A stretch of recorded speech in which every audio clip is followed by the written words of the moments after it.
Long before Andrew Jackson became President of the United States, he wanted the Indians removed from the fertile farmlands of Tennessee, Virginia, Georgia, and Alabama so that the white settlers could live there.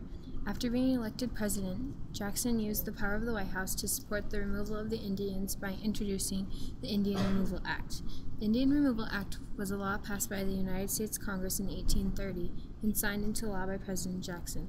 This was the first major legislation that reserved the U.S. policy of respecting the rights of American Indians.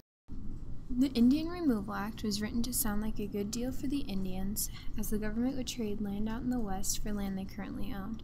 But the land out in the West was not as good as the land the Indians currently owned, and Jackson knew that. He was trying to trick the Indians into doing what he wanted.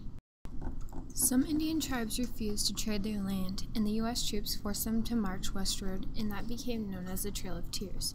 In one of the saddest episodes of our history, about 14,000 men, women, and children were taken from their land, herded into makeshift forest in minimal faculties and food, and they were forced to march 1,000 miles in the brutal wintertime.